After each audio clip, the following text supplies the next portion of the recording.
The universe did not end quietly for Broly. It ended in a scream of green fire, in the collapsing bones of a world already forgotten.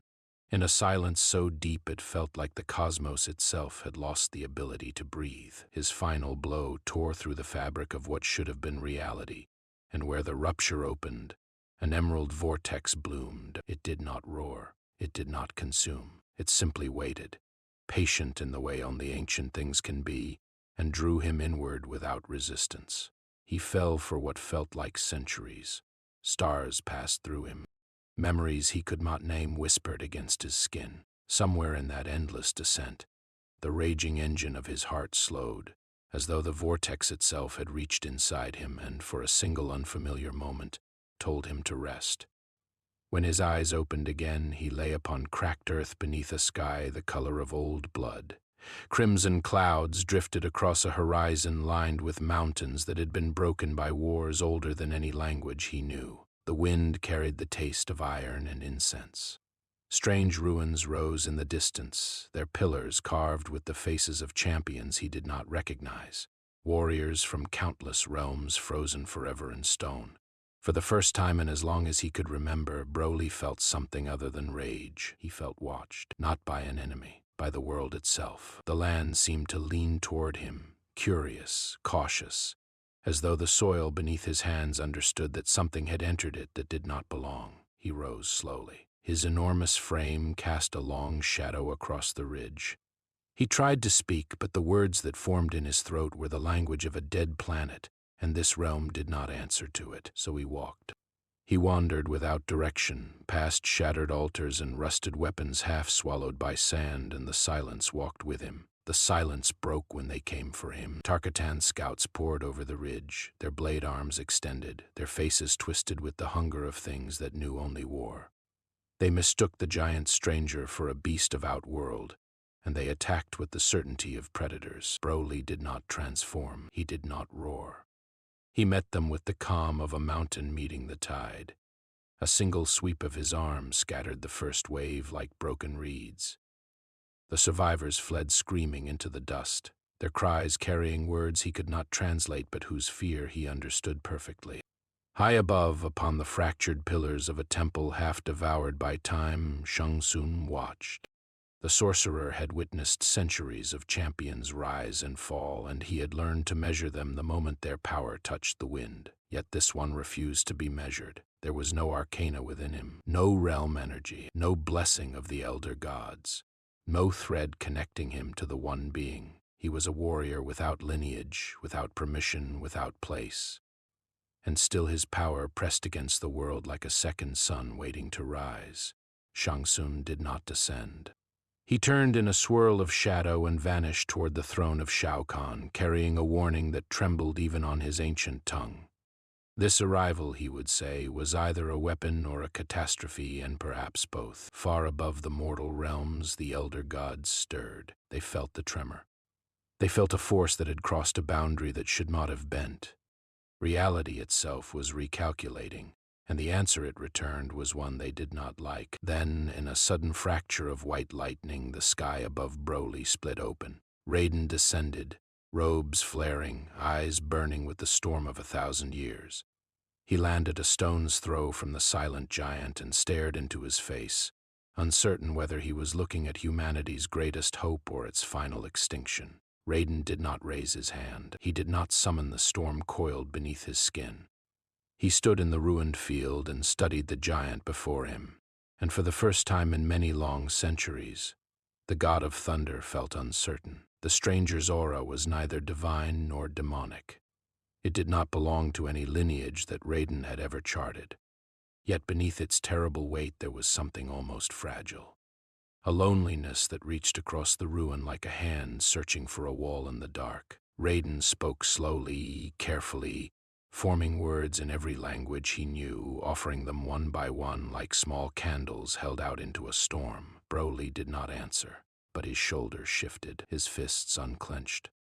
He tilted his head, as though somewhere inside the noise of his own history he had heard the tone of a voice that did not want to hurt him. That alone was enough for Raiden to lower his guard, together they walked. The path to the Earthrealm temple wound through valleys where the wind whispered the names of forgotten warriors, and Broly moved through it with the caution of a creature that had never been welcomed anywhere.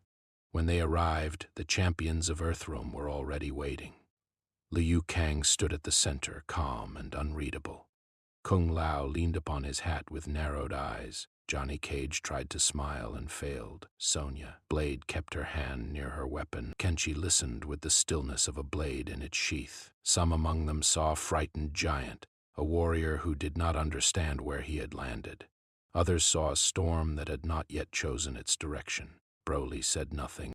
He sat upon the temple steps as though afraid to break them, and he watched these small humans with the quiet awe of someone who had rarely been given a room without walls of fire. Far across the realms, Shao Kahn had already made his decision.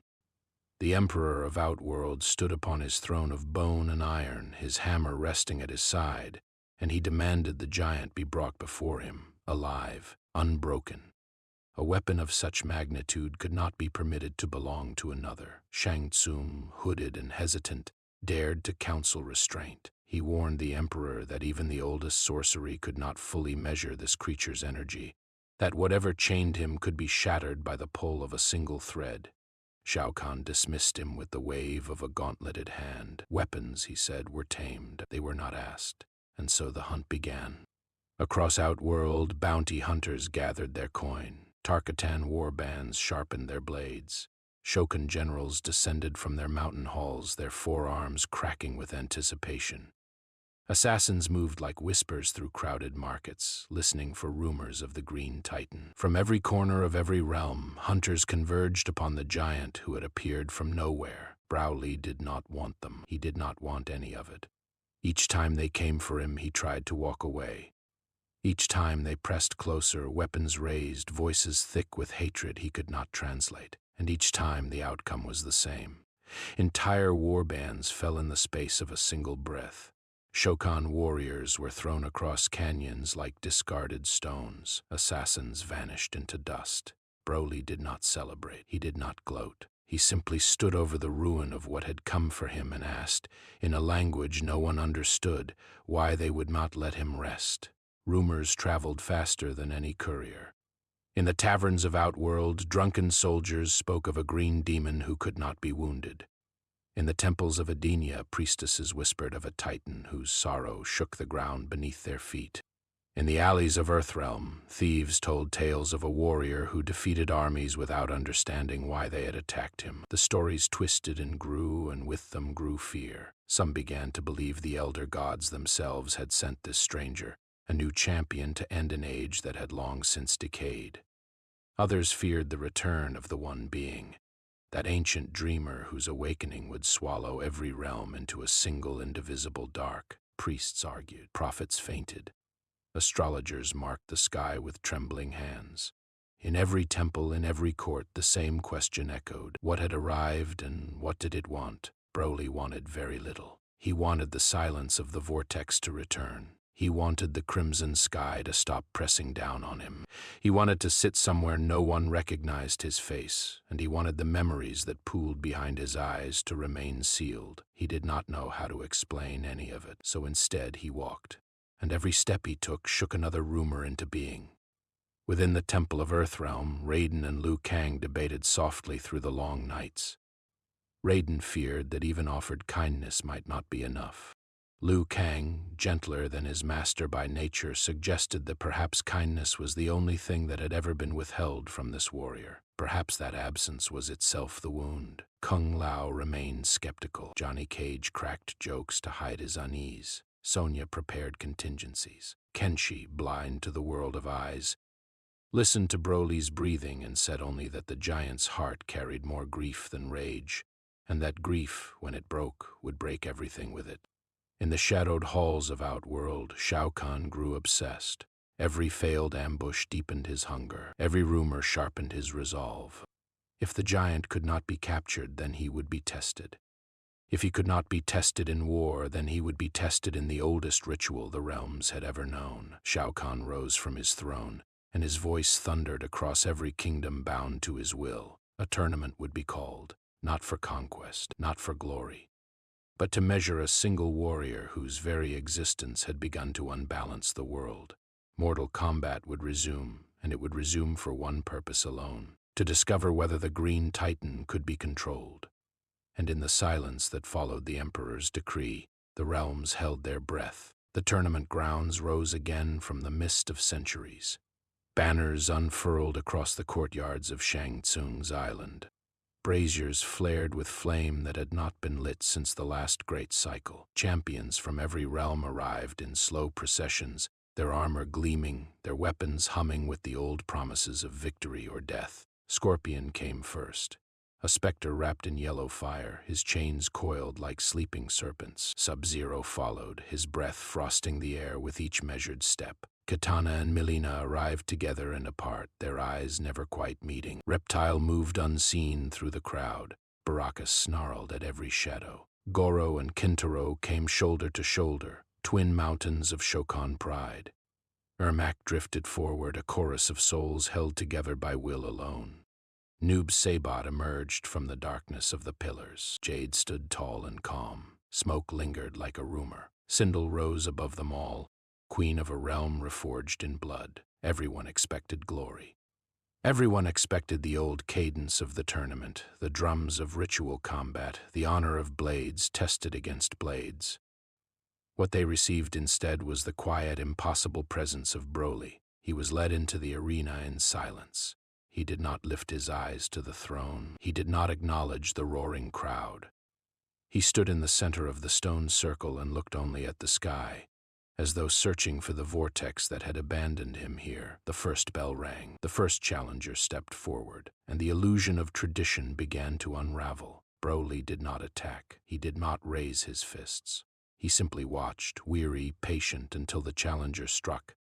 And in the moment the blow arrived, Broly moved with the calm inevitability of stone shifting in the earth. A single motion, a single push. The challenger flew across the arena and struck the far wall unconscious before he understood he had lost. There was no cheer. There was no cry of victory. There was only the strange, uncomfortable silence of a crowd that had never seen a champion refuse the very meaning of combat. Scorpion came next. The specter roared, hurled his chain, ignited the arena in a wall of hellfire. The flames rose so hot they blackened the pillars. Broly walked through them. He did not flint. He did not burn. He emerged from the fire as though he had been born inside it. And Scorpion, for the first time in his long, ghostly existence, hesitated. A single strike from the Titan's palm sent the specter tumbling into the dust. Scorpion rose, wounded not in body but in something older, and stepped back without protest. Sub-Zero tried next.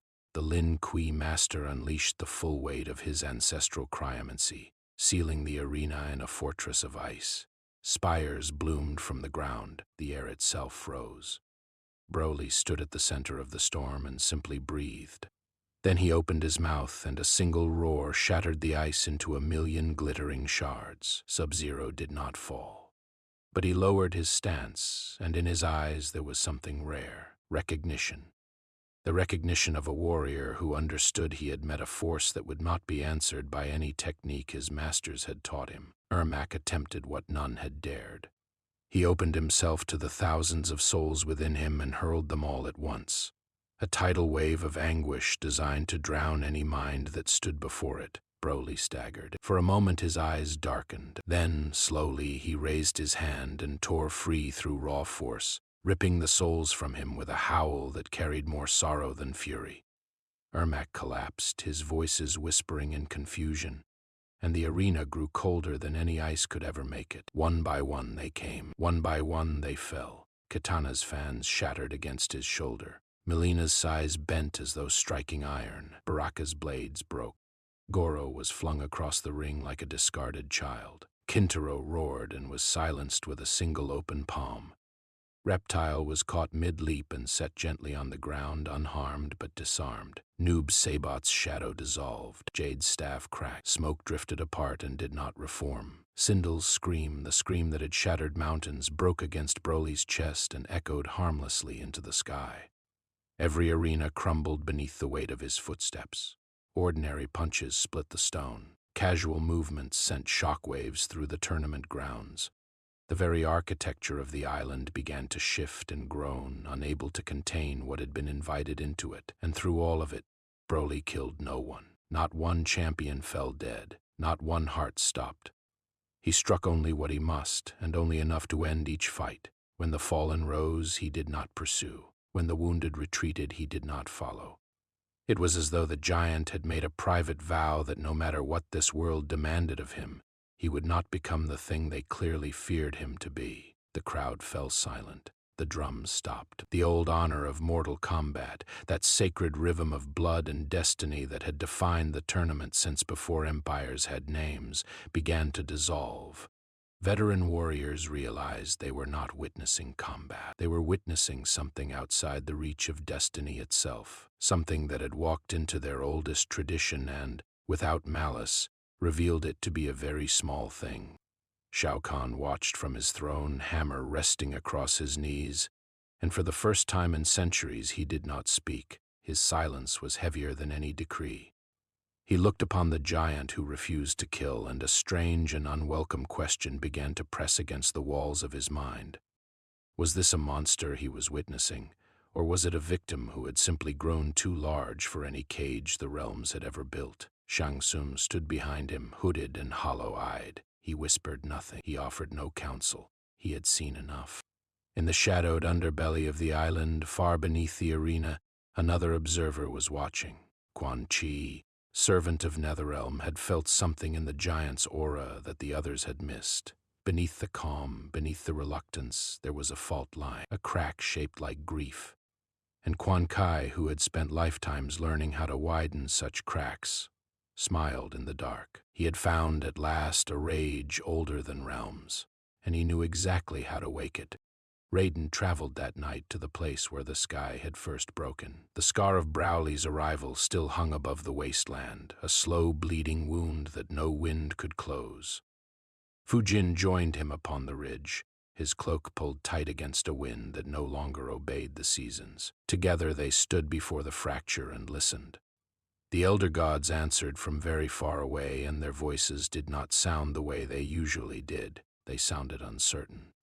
The two brothers descended into the archives of a temple that had not been opened since the beginning of the last age. Dust rose in slow spirals as they walked, and the walls carried carvings so old they could no longer be translated by any living tongue. Raiden ran his hand across a mural, and the stone answered with faint memory, whispering fragments of a truth he had never been permitted to see. Long ago, when the multiverse was young and the realms had not yet learned the shape of their own boundaries, the elder gods had erected barriers between universes whose energies could not touch without ruin. Some universes ran on lightning, some ran on fire, some ran on will, and some ran on forces so incompatible that their meeting would unmake the ground beneath them. Broly's universe was one of those forbidden neighbors.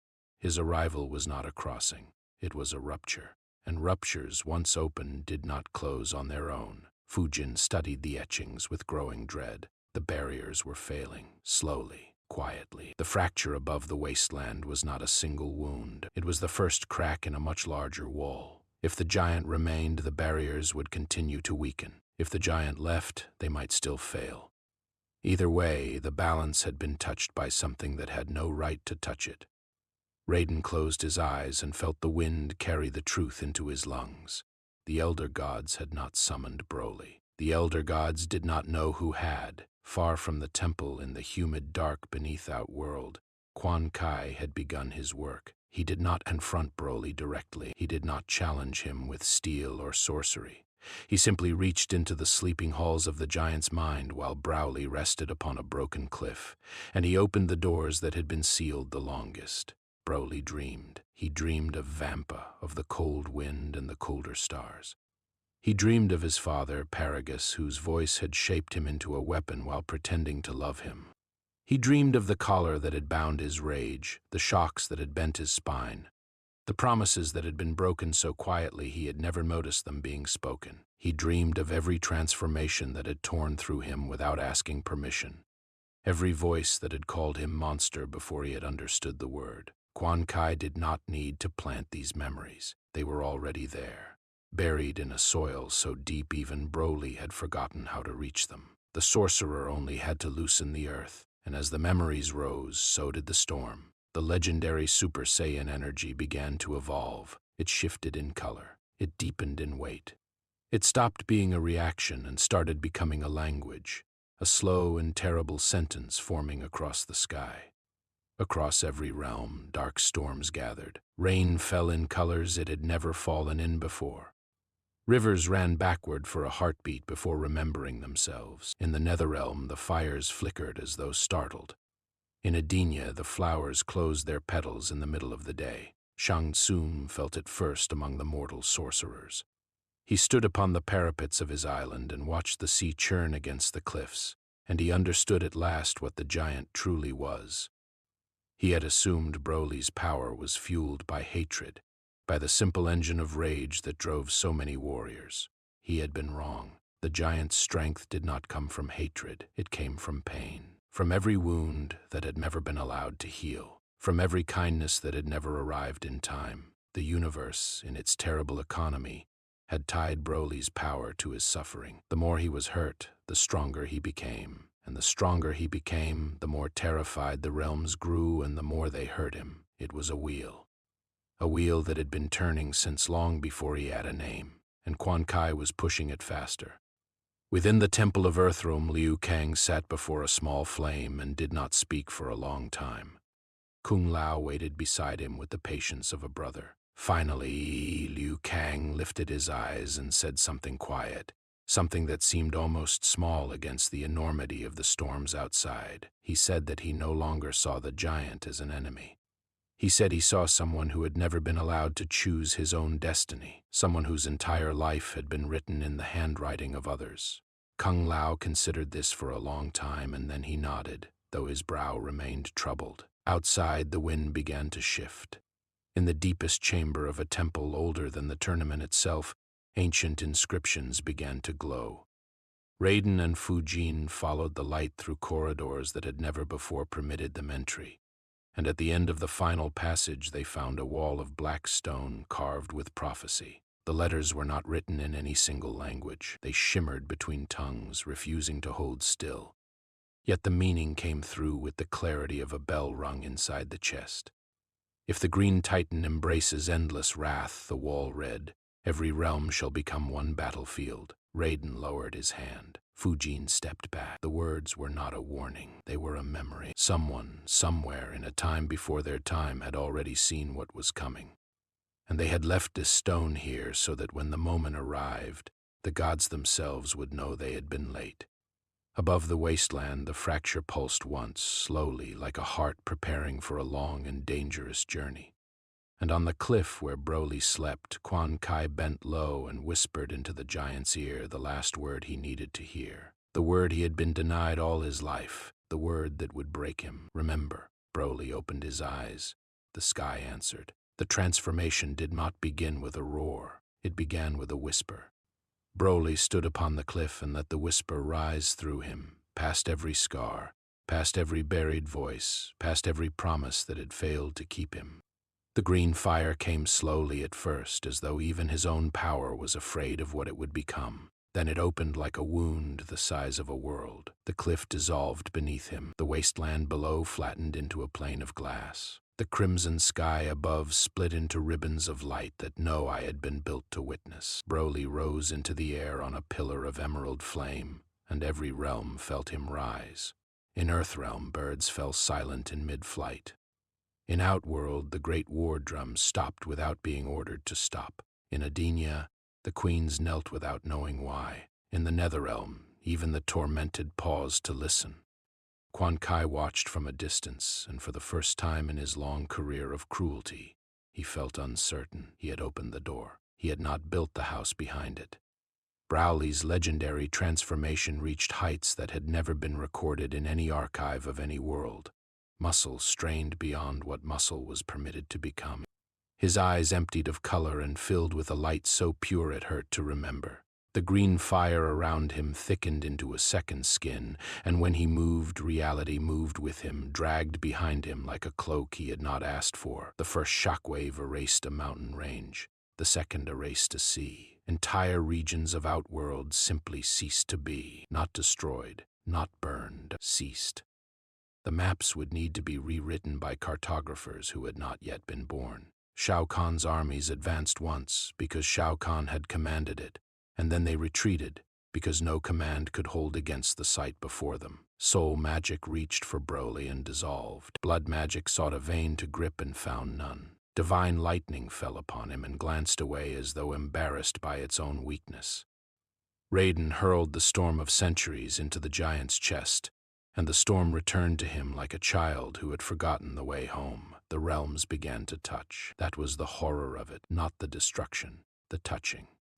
Earthrealm cities awoke to find Outworld deserts pressed against their walls. Netherrealm rivers of ash began to bleed into living forests. Portals that had stood sealed for millennia collapsed into open wounds. In the streets of a peaceful village, a demon and a shopkeeper stared at each other in confusion, neither entirely sure which of them had trespassed. In the sky above a temple, 3 suns appeared where there had only ever been one, and none of them were the correct color. Champions who had spent lifetimes hating one another found themselves standing back to back without remembering how they had arrived there. Scorpion and Sub-Zero exchanged a single glance across a broken bridge, and, for the length of one breath, forgot their war. Kitana raised her blade to defend a Tarkatan child she would ordinarily have killed. Sonya Blade pulled a Shokan soldier from beneath a collapsing wall. Kenshi guided a lost Netherrealm priest across a chasm of green fire. The alliances were not formed. They simply happened, the way plants grow toward light without deciding to, and still Broly did not stop. Every attack that reached him fed the storm inside him. Every prayer whispered against him deepened the ache that fueled his power. He was no longer transforming, he was expressing. Every wound of his life, every silence, every collar, every father who had loved him wrong, every planet that had feared him, every friend he had lost before he had learned the meaning of the word. All of it was pouring out at once, in a language the universe had never wanted to learn. Yet the strangest thing was that he was not becoming evil. Shang Tsung, watching from a spire of black glass that had not existed an hour before, understood this with a clarity that surprised him. The giant was not turning cruel, he was turning sorrowful. His screams did not carry hatred, they carried grief. A grief so vast that entire dimensions shook simply from being near it. He was not a demon devouring the world. He was a child weeping in a room too small to hold him. And the walls were the realms themselves. Liu Kang saw it too, and Liu Kang refused. He refused the safe retreat that Raiden ordered. He refused the sensible calculations of Kung Lao. He refused the trembling advice of every advisor who begged him to remain within the temple. He walked out into the burning sky alone. He carried no weapon. He carried no plan. He carried only the memory of what he had said quietly by the small flame the night before, that this giant had never been allowed to choose his own destiny. Liu Kang did not know if that memory would be enough. He only knew that if it was not, then nothing else could be. Across the crumbling capital of Outworld, Broly stood atop the ruins of Shao Kahn's palace. The throne behind him lay split in half, its bones smoking. Emerald lightning tore the sky apart in slow, rhythmic strokes, as though the heavens themselves were being flayed one strip at a time. The dimensional fracture above the wasteland had widened into a chasm that swallowed light. Through it, faint shapes were beginning to move, not clearly, not yet, but something on the other side had noticed. Something on the other side was drawing closer. Raiden felt it and grew cold. Fujin felt it and turned pale. The elder gods felt it and, for the first time in an age, spoke openly to one another, their voices low and afraid. The entities that lived between universes had scented broken balance. They were beginning to move. Broly did not know any of this. Broly knew only the sound of his own heart, which sounded like every world he had ever lost. He raised his head to the torn sky and screamed, and the scream traveled outward through every realm and every fracture. And every listening thing understood in that moment that this was not a battle they could win. Far below, small against the ruin, Liu Kang stepped onto the broken plaza and began to walk toward the giant. He did not run. He did not raise his hands. He walked, slowly and deliberately, into the eye of a storm that had already devoured a world. and behind him the last light of Outworld began to fade. The pacing of the world changed the moment Liu Kang stepped onto the plaza. The green lightning did not stop, but it seemed to slow, as though even the storm had decided to watch. Broly stood at the far end of the shattered court, his silhouette outlined against the torn sky, his breath rising and falling like the tide of a sea that had forgotten its shore. He saw the small figure approaching. He did not attack. He did not roar. He simply watched. Liu Kang walked without weapons. His hands were open at his sides. He did not carry the sacred fire in his palms. He did not raise the wards that had protected him through countless tournaments. He walked as a man walks toward another man, and the plaza between them, littered with the bones of a fallen palace, stretched like the widest desert either had ever crossed. He stopped when he was close enough to be heard. He did not shout. He did not command. He spoke, and his voice was tired and honest and gentle in a way that neither realm had heard in a long time. He spoke of choice. He said that destiny was a word that had been used to bury too many people, that every warrior he had ever known who called themselves destined had also called themselves alone. He said that choice was harder than destiny because choice required a person to look at the storm inside them and decide what to do with it, and no one else could make that choice for them. He spoke of honor, not the honor of tournaments, not the honor of banners and thrones. The honor of a person who has been hurt and does not pass the hurt on. The honor of the hand that opens instead of the fist that closes. He said that this kind of honor was rare and often unwitnessed, and that the world often punished it. But he said it was the only honor that had ever been worth the name. He spoke of control. He said that suppressing rage and controlling rage were not the same thing. Suppression was a chain. Control was a door. Suppression could be broken by anyone who knew where to strike. Control could not, because control belonged to the one who chose to hold it. Broly listened. He did not understand every word.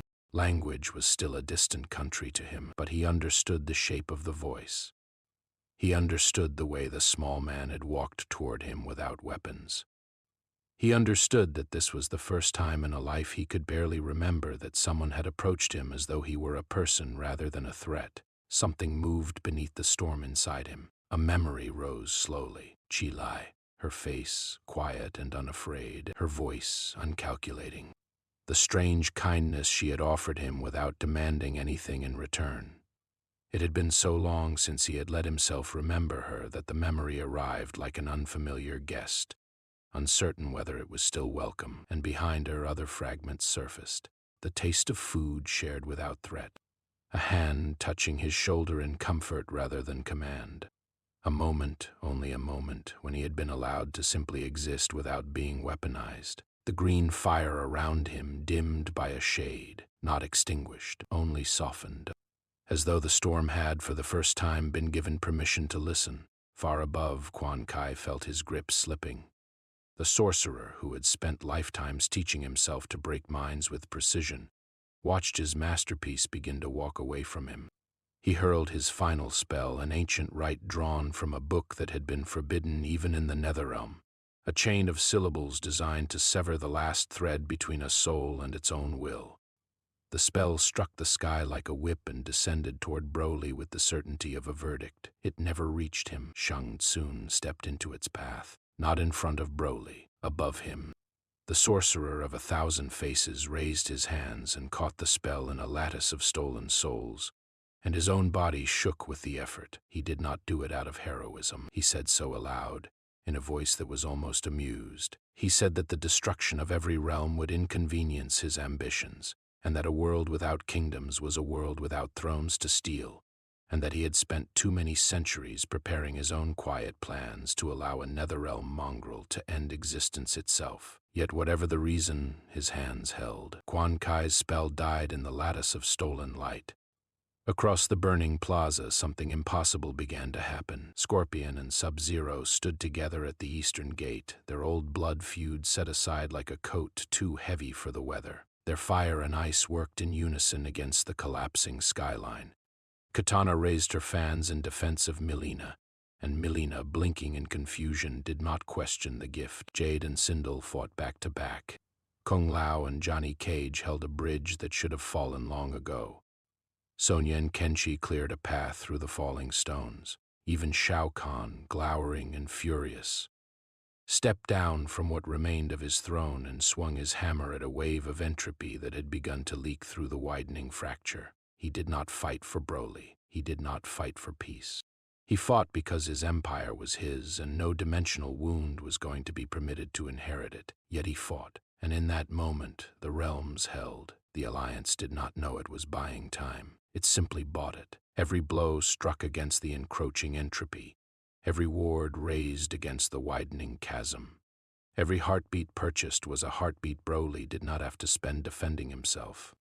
And in that gift of time, small and enormous at once, the giant did what he had never in his life been permitted to do. He chose. He looked at Liu Kang. He looked at his own hands, at the green fire that had wrapped them since long before he understood what fire was. He closed his eyes, and he pulled the storm back into himself. Not all of it, not perfectly, but enough to matter. Enough to prove that the shape of him was not fixed. Enough to show to himself first and to the realm second that he was not a weapon, he was a person. And he had, for the first time, chosen. The storm quieted, but the wound did not close. That was the cruel truth Raiden had suspected and now saw confirmed with his own eyes. Broly had pulled his rage back into himself, but the fracture above the wasteland had grown beyond its origin. It no longer needed his fury to feed it. It fed on the imbalance he had made simply by existing here, and it had learned, in the way that wounds sometimes learn, to keep itself open. From within the widening chasm, shapes at last became clear. They were not warriors. They were not gods. They were not demons in any sense the realms had catalogued. They were older than tournaments, older than empires, older even than the elder gods who had drawn the barriers between universes. They moved like tides, if tides had opinions. They spoke in silences that pressed against the ears until the ears bled.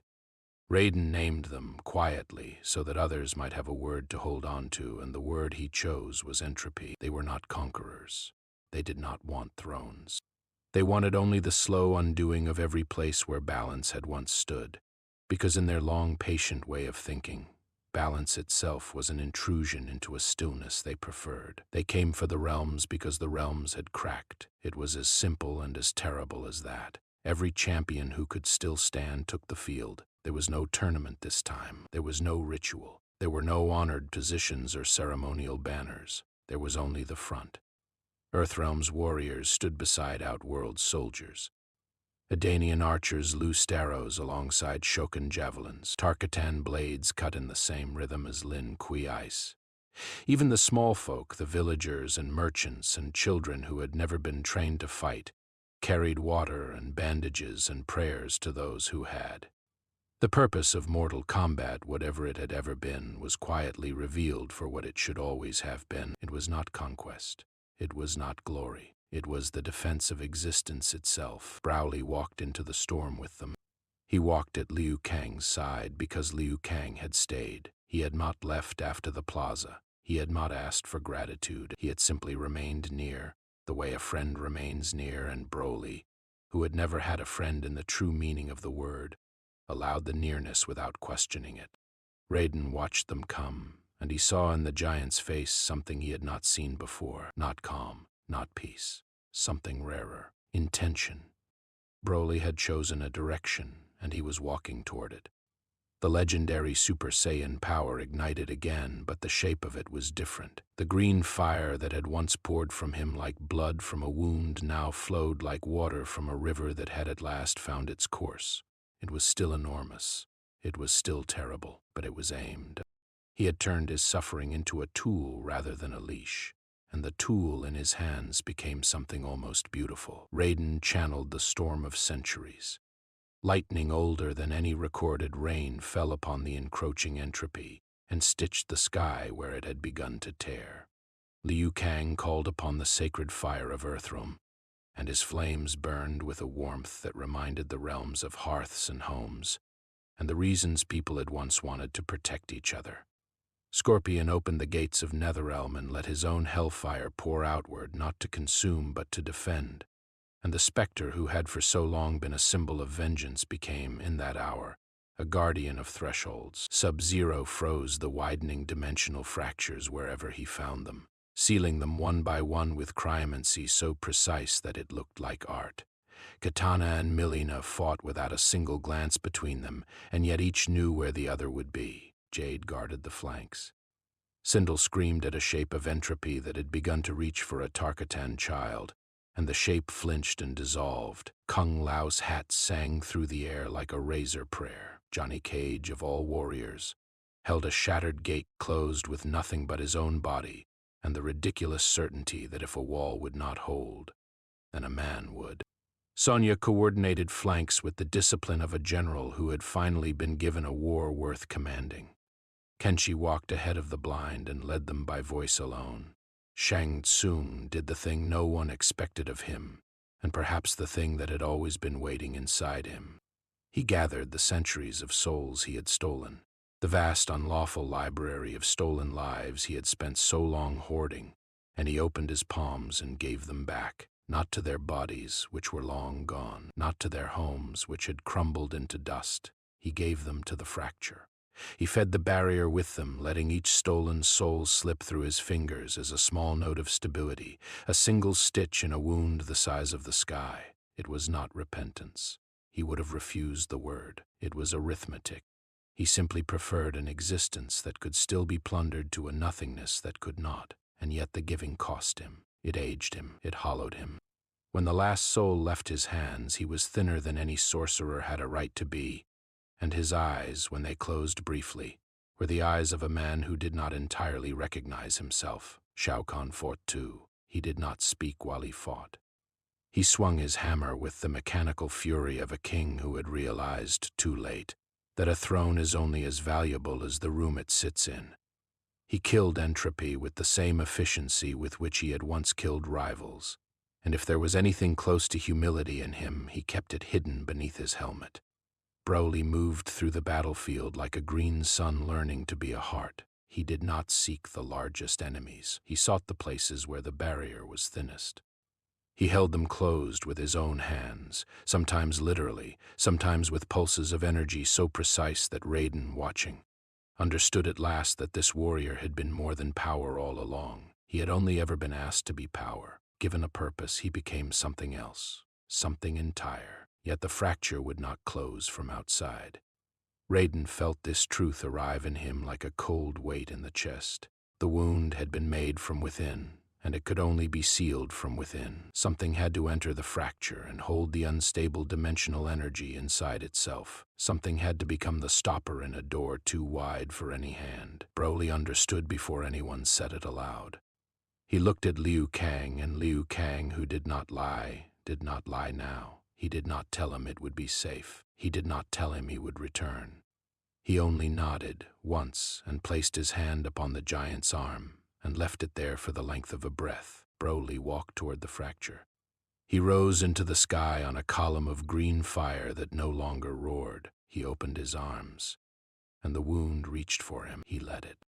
He drew the unstable energy into his chest as though inhaling a very long breath, and the light of it filled him from within until every scar he had ever carried glowed briefly with the color of the storm. The fracture began to close. The realms shuddered and steadied. Skies remembered their proper colors. Rivers found their old beds. Somewhere in a village too small to be named, a child looked up and, for reasons she could not explain, began to cry with relief. The greatest warrior any of them had ever seen did not win by domination.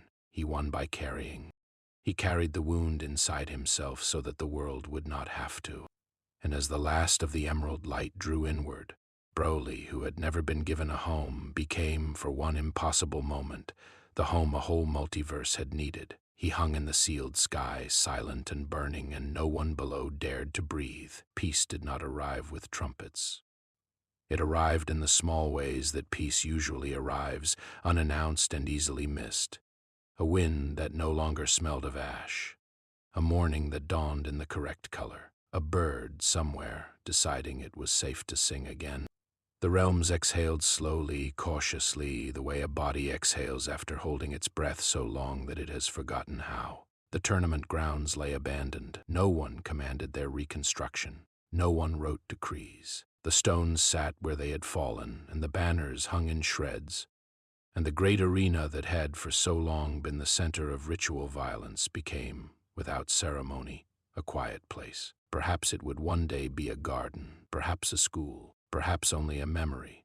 Whatever it became, it would never again be what it had been. Its purpose had changed the moment a giant had walked into it and refused to kill. Earthrealm and Outworld began, awkwardly at first, to speak. Their delegations met at borders that were still smoking. Their negotiators arrived with old grievances and new humility. Adania sent envoys with cautious grace. Even portions of the Netherrealm, or at least those factions that had grown weary of Quan Chi's failures, sent quiet messages of interest. The realms did not become friends. That would have been asking too much. But they became neighbors, in the true sense of the word, which is that they learned each other's schedules and remembered each other's dead. Former enemies passed each other in corridors without reaching for weapons. Scorpion and Sub-Zero, who had defined each other by their war, discovered that they did not know how to define themselves without it, and so they began, slowly, the long and unfamiliar work of finding out. Kitana and Miliena spoke sometimes in tones that were not yet warmth but were no longer knives. Shao Kahn returned to his throne and sat in it, and for many days did nothing but sit, and no one who saw him during those days ever forgot the strange stillness that had entered his eyes. Raiden climbed the steps of the Earthrealm temple alone one evening, and he stood at the top for a long time looking out over the world he had almost lost. He reflected. In the quiet of that hour, that strength alone had never determined destiny. He had believed this once, when he was younger, and then had allowed the belief to be worn away by centuries of tournaments in which the strong had triumphed and the merciful had died. The giant had reminded him, strength without direction was only weight, and weight, without a heart to carry it towards something worth carrying, would crush the world. Liu Kang did not speak of Broly as a champion of Earthrealm. He refused the phrase gently whenever it was offered. He said instead that Broly had been a protector of realms in the plural, and that no single realm could claim him without diminishing what he had done. He said this in every court that would listen, until it became simply true in the way that repeated honest words become true. Some among his fellow warriors resented the framing because they had wanted the giant to be theirs. Most, in time, accepted it. The ones who did not accept it aged into their bitterness, and their bitterness became small and eventually forgettable. Shao Kahn, in a rare and unwitnessed moment, said something to Shang Tsung that neither of them ever repeated aloud. He said that there were victories that could not be claimed through conquest. Shang Tsung, still hollow from the giving of his souls, nodded once. The emperor did not become a good man because of this admission. He remained in most respects exactly what he had been. But he did not open another war for a long time, and when he finally did, it was a smaller war, and he ended it more quickly than he might have before. Broly himself declined every offer that was extended to him. Earthrealm asked him to stay. Adania offered him a hall of his own. Outworld, in a gesture so unexpected that its ambassador delivered it with visible discomfort, offered him a title and a place at the imperial table. He refused all of it, without bitterness and without pride. He shook his head slowly, and he made a small sound that in his own language meant, roughly, that he had not come here to be owned by kindness any more than he had come here to be owned by cruelty. He had come here by accident. He would leave, he said, by choice. He asked Liu Kang once, in the halting shared vocabulary they had built between them across many quiet evenings, whether he thought a person who had spent a life being a weapon could ever learn to be simply a person. Liu Kang considered the question for a long time before answering. He said that he did not know. He said that he suspected the answer was different for every person who asked, and that the only way to find out was to try. Broly nodded. He did not smile. But his shoulders lowered a little, in the way that shoulders lower when a weight is set down for the first time in a very long while. He chose solitude, but not the old solitude, the solitude that had been forced upon him. He chose a new kind.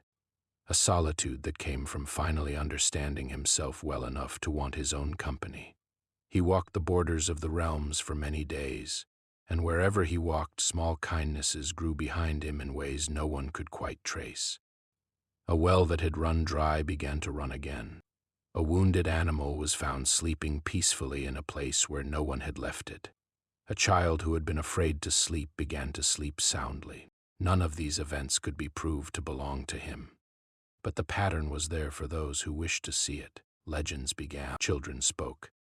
In villages far from any court, of the Green Guardian who had ended the tournament before it had truly begun. Older folk hushed them at first, then stopped hushing, then began slowly to tell the story themselves. It changed as it traveled, as all legends change, but the heart of it remained.